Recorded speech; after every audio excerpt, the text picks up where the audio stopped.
सत्य की पहली किरण। जीवन क्रांति की दिशा। प्रथम प्रवचन। जीवन ही परमात्मा है। जीवन के अतिरिक्त कोई परमात्मा नहीं जो जीवन को जीने की कला को जान लेते हैं। वे प्रभु के मंदिर के निकट पहुँच जाते हैं और जो जीवन से भागते हैं वे जीवन से तो वंचित होते ही है, परमात्मा से भी वंचित हो जाते हैं।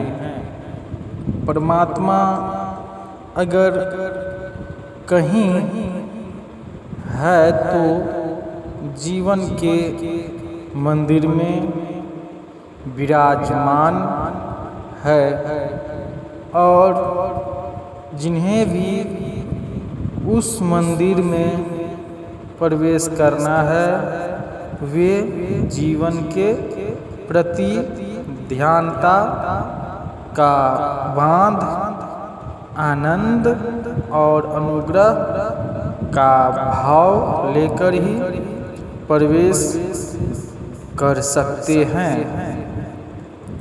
लेकिन आज तक ठीक इससे उल्टी बात समझाई गई है। आज तक समझाया गया है जीवन से पलायन, जीवन से पीठ फेर लेना, जीवन से दूर हट जाना, जीवन से मुक्ति की कामना। आज तक यही सब सिखाया गया है और इसके दुष्परिणाम हुए हैं। इसके कारण ही पृथ्वी एक नरक और दुख का स्थान बन गई है। जो पृथ्वी स्वर्ग बन सकती थी वह नरक बन गई है। मैंने सुना है एक संध्या स्वर्ग के द्वार पर किसी व्यक्ति ने जाकर दस्तक दी। पहरेदार ने पूछा, तुम कहाँ से आते हो? उसने कहा, यह मंगल ग्रह से आ रहा हूँ। पहरेदार ने कहा, तुम नरक जाओ, यह द्वार तुम्हारे लिए नहीं है। स्वर्ग के दरवाजे तुम्हारे लिए नहीं है। यही अभी नरक जाओ। वह आदमी गया भी नहीं था कि उसके पीछे एक और आदमी ने भी द्वार खटखटाया। पहरेदार ने फिर पूछा, तुम कौन हो? उसने कहा, मैं एक मनुष्य हूँ और पृथ्वी से आता हूँ। द्वारपाल ने दरवाज़ा खोल दिया और कहा, तो तुम आ जाओ, तुम नरक से ही रहकर आ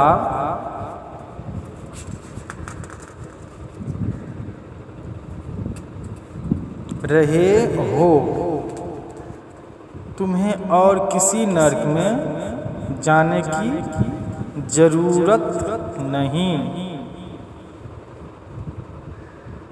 मनुष्य ने पृथ्वी की जो दुर्गति कर दी है वह बड़ी हास्यजनक और देखने जैसी है और बहुत भले लोगों ने इस दुर्गति में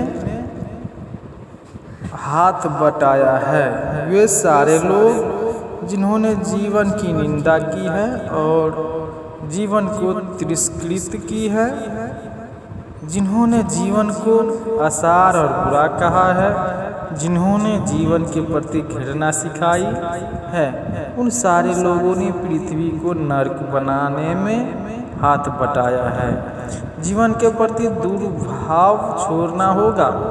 धार्मिक मनुष्य को मन में जीवन के प्रति एक ध्यानता का, एक कृतज्ञता का भाव लेना होगा। जीवन उसे आसार नहीं दिखाई पड़ेगा, और अगर कहीं जीवन आसार मालूम होता है तो वह समझेगा कि मेरी कोई भूल होगी जिससे मेरी जीवन गलत दिखाई पड़ रहा है।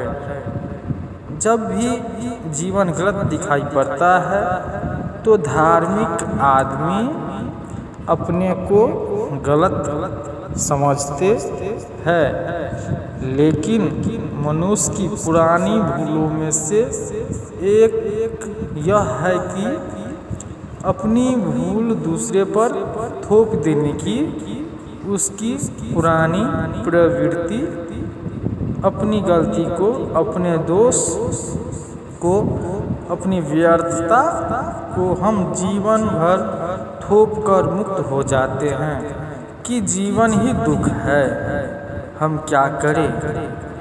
सच्चाई दूसरी है। हम जिस चित्त को लिए बैठे हैं वह दुख को सृजन करने वाला चित्त है। हम जिस मन को लिए बैठे हैं, जिन प्रवृत्तियों को लिए बैठे हैं, वे प्रवृत्तियां दुख को पैदा करने वाली और दुख को जन्म देने वाली प्रवृत्तियां हैं। पृथ्वी वैसी ही हो जाती हैं जैसे हम हैं। हम मौलिक रूप से केंद्रीय हैं, पृथ्वी नहीं। इस पृथ्वी को आप वैसा ही पाएंगे जैसे आप इस पृथ्वी को आप आनंदपूर्ण पाएंगे। अगर आपके हृदय में आनंद की वीणा बजनी शुरू हो गई हो और इसी पृथ्वी को आप दुख से भरा हुआ पाएंगे, अगर आप हृदय का दिया बुझा है और अंधकार पूर्ण है, आपके अतिरिक्त और कुछ भी नहीं है, पृथ्वी जरूर वही है जो आप है। जीवन को हम जिस दृष्टि से देखते हैं इस पर ही सब कुछ निर्भर करता है। धार्मिक व्यक्ति जीवन से भागने वाला व्यक्ति नहीं है। भागने वाले होंगे कमजोर, भागने वाले होंगे सुस्त और आलसी, भागने वाले होंगे डरपोक और कायर, जिनमें जीवन का सामना करने का साहस और हिम्मत नहीं है।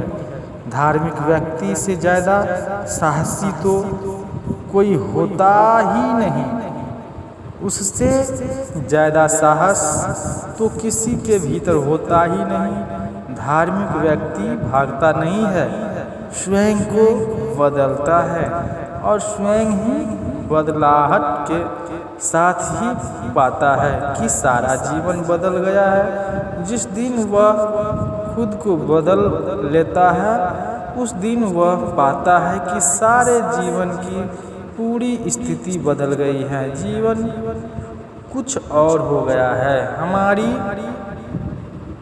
आँखों पर निर्भर है, वह जिसे हम देखते हैं हमारे प्राणों पर निर्भर है, वह जिसका हम अनुभव करते हैं। और इसीलिए मैं कहता हूँ जीवन के प्रति आनंद का भाव, जीवन के प्रति अहोभाव, जीवन के प्रति अनुग्रह का बोध यह धार्मिक व्यक्ति की जीवन क्रांति का पहला सूत्र है।